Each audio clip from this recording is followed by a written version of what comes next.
or grown, we're here in Yarrow. It's Earth Day and there is a fantastic eco event happening. Today we'll be talking to the Valley Permaculture Guild about how to have a sustainable agriculture and how to be community-minded. Hi, my name is Nova Hopkins and I'm with the Valley Permaculture Guild. For Earth Day today we had a fantastic turnout. We have lots of games and lots of events, and we see a lot of the community coming by. My name's Dayna Fiddler. I'm the organizer this year for Earth Day Fraser Valley, and I'm with the Fraser Valley Permaculture Guild.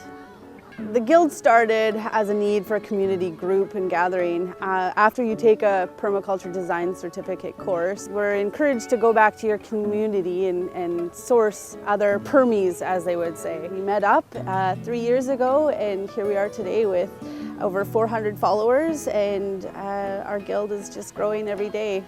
The Fraser Valley Permaculture Guild has three main caveats: care of people, share of surplus, and care of earth. Permaculture is a different way of looking at agriculture, meaning permanent and culture, or agriculture. We observe nature, we are trying to grow community, we're trying to grow skill sets. We have a series of different homesteading series or back to basics series. We're looking at different ways we can not only build skills but build community at the same time.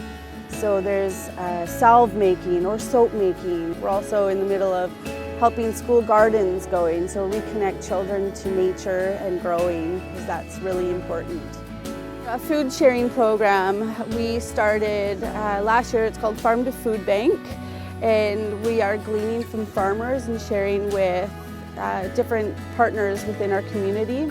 So that would entail people going to the actual farmers and helping harvest the food and then redistributing that food to those that are in need within our community. We are also working directly with farmers as well. So if we were hosting a food event, like if we were making a sauerkraut, we would work with that farmer. So we're buying their food, we're sharing their food and their space, and then teaching a skill set. So we're really trying to connect people with food and farming and in a sustainable way, and elongating that way of saving that food as well. We have a handful of workshops coming up this year. We have a cheese making workshop as well as a cob oven workshop, and then throughout the year we'll be having a pickle palooza, so different canning workshops where we're going to focus on sauerkraut making as well as pickling. And so there is a lot of workshops that we put on that are all based on community building and skill building. There are a series of different principles in permaculture. So last month, for example, we did observe and interact. Just by observing where the dandelions lie, we observe that we know that it's hard, compact soil. We know that it's lacking nutrients. The taproot is bringing up nutrients deep down below, and it's bringing it to the top. They're beneficial to eat. You could chop and drop them, add green manure onto your soil. There are so many different ways that we actually can observe and understand what's happening in our soil or what's happening around us. We might go through a catch and store energy, so we might talk about rainwater harvesting. We talk about quite often obtaining a yield, so there's needs and yields. So that doesn't necessarily mean planting, but you might have a need as to you need compost, or you need to figure out how to make compost. Great, well, one of our members might have a farm that has excessive amounts of manure, and then we can, discuss and celebrate that needs and yields connection. We often talk about feedback. So there's feedback in nature.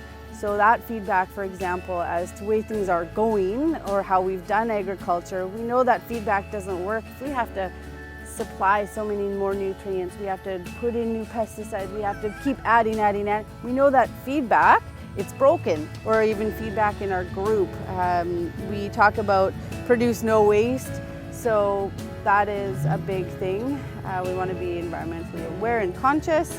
If I could give one or two tips to the audience here on what you could do to be more environmentally friendly, I'd recommend just putting your hands in the soil.